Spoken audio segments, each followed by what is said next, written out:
Jänes, miks sa, Karu, alati nii aeglaselt käid? Karu, et mu kõht ei loksuks plärts, plärts.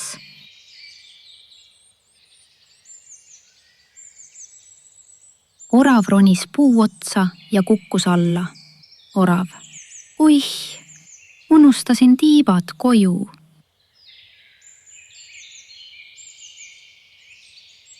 Põder vaatas peeglisse ja ütles: ohoo, ma olen ju 8 haruline antenn.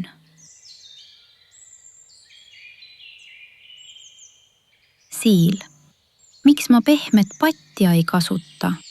Sest mu okkad teeksid sellele kohe krõps, krõps.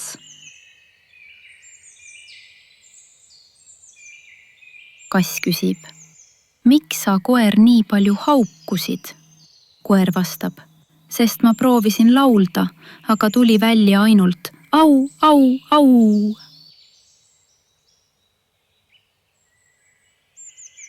Jänes küsib endalt: miks sa porgandeid nii palju sööd? Jänes ise vastab: et mul oleks kõrvades porgandit telefon.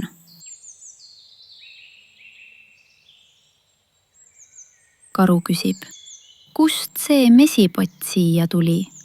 Mesilane vastab: kuller tõi, meelega. Põrsas kukkus porilompi.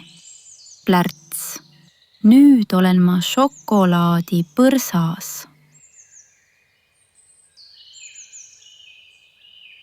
Siil proovis palli mängida. Ups, pall jäi mu okkasse kinni. Nüüd on ta minu kaisupall.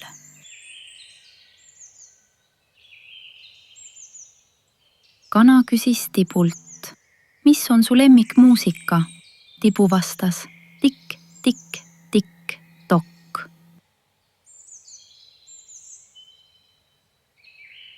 Rebasepoiss vaatas oma saba ja ütles: kui mu saba veel pikemaks kasvab, saan sellest tolmu luua.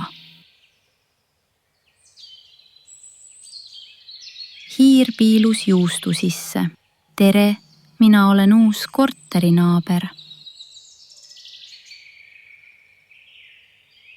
Konn hüppas lampi.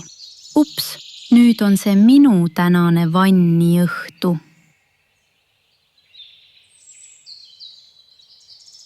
Hobune vaatas peeglisse ja naeris: hei, mul on ju hobujõud! Vau!